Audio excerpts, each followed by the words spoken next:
You clicked on the thumbnail to hear about a Jolly Treasures story, but things turned out to be the exact opposite. Let us begin. The smell of damp earth and rotting banknotes hit the soldiers as they pried open Tunnel 17 near Baguio in 1945. Inside, they found skeletons chained to pillars, bones fused to gold bars, stamped with Japan's imperial chrysanthemum.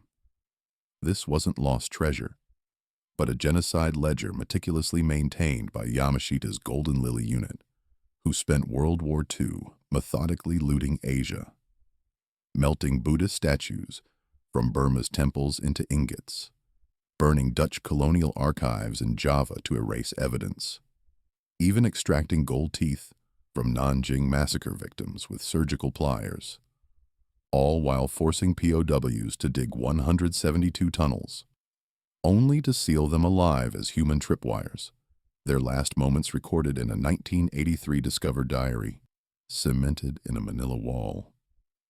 They chained us to the pillars beside the gold, detonated the exits. Laughter echoed as we choked on dust, but beneath Yamashita's clinical efficiency ran a river of resistance.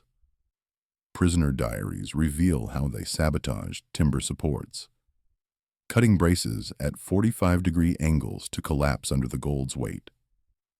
At Teresa Ridge, POWs mixed volcanic ash into mortar, knowing tropical humidity would corrode iron vault doors within decades. Most cunning. They scratched false depth markers. 30 meters meant 50 meters, fooling Japanese surveyors into abandoning empty shafts that actually held bullion. When guards discovered a sabotage ring in Tunnel 8, they forced 200 prisoners to kneel in rising groundwater until only 12 survived. Their last act? Carving a Buddhist swastika into the wall, not for devotion, but as a sabotage signal, meaning flood this tunnel.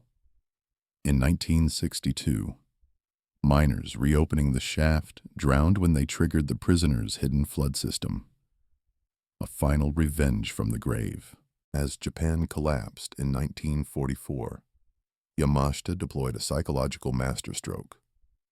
Unlike stone puzzles, road panaglypes, he scattered the horde under markers like 70 paces west of the hanged boy, or where the blind priestess weeps, knowing partial discoveries would distract from the mother lode.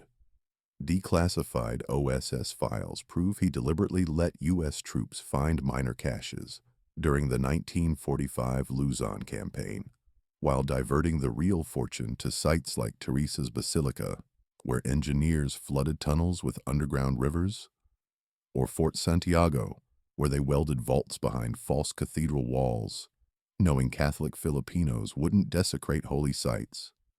A deception so perfect that when interrogators pressed Yamashita days before his hanging, he smirked through cigarette smoke. My gold outlives empires. Unaware his curse had already infected a future dictator. Now comes Ferdinand Marcos, elected in 1965 as a humble lawyer, but transformed by 1971 into a gold-drunk tyrant.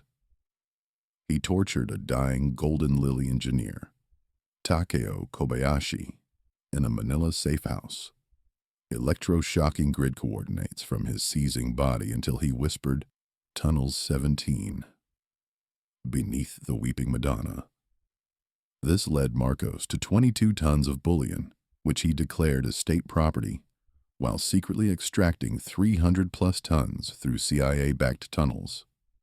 The gold built a dystopia, New York skyscrapers, Imelda's 3,000 shoes, and golden thrones while farmers starved. In 1986, when crowds stormed Malacañang Palace, they found vault floors strewn with gold dust footprints and helicopter manifests listing cargo weight exceeding safety limits.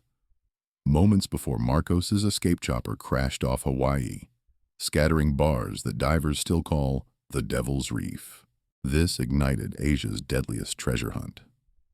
In 2005, Rogelio Roxas unearthed Yamashita's golden Buddha beneath Baguio General Hospital using Kobayashi's maps, but died suicided by 2 bullets to the back hours before testifying against Marcos in U.S. court. His Buddha vanishing into CIA evidence lockers stamped national security. In 2014, Malaysian miners tunneled into Teresa Basilica's flooded crypts only to drown when pumps mysteriously failed. Their last footage showing water rising faster than nature allowed. Locals swear storms wake chained skeletons beneath Luzon, counting 172 phantom heartbeats. A curse confirmed in 2023 when ground-penetrating radar near Fort Santiago detected metallic masses exactly where Kobayashi's maps indicated. Excavation permits were denied after accidental acid spills dissolved the equipment.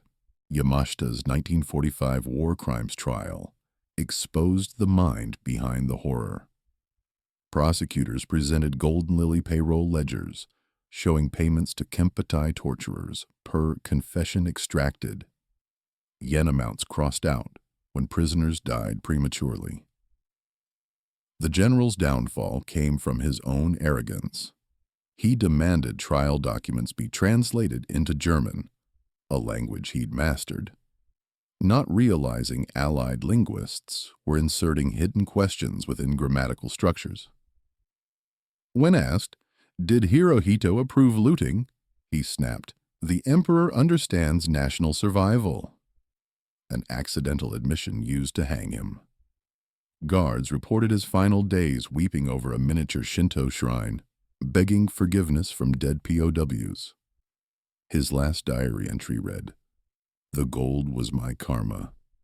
It will eat Japan's soul." He mounted the gallows without a blindfold, staring as the trapdoor opened. Yamashita's true legacy isn't buried gold. It's the living weaponization of greed.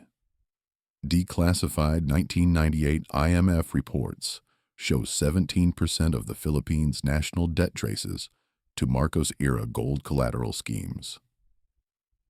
2023 court cases prove politicians still trade Golden Lily bars, stamped with imperial seals on Jakarta black markets. Farmers near Teresa till soil glittering with pyrite they call fool's revenge, because the poison seeped beyond a metaphor.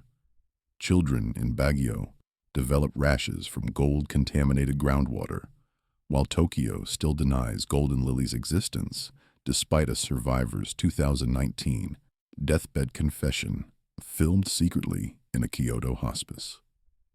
He hissed. Hirohito himself ordered the melting of sacred statues. The screams still ring in my ears before flatlining. When we requested archives from Japan's National Diet Library, they responded with blank pages stamped classified until 2145. Yamashita's gold was never lost. It became a shadow currency that built dictatorships on mass graves. This is the story forgotten Asia exists to tell, not of glittering treasure like the media tends to tell, but of blood dried on vault doors and ghosts screaming through rusted chains. Subscribe now, because history isn't buried treasure. It's blood-stained evidence demanding witness.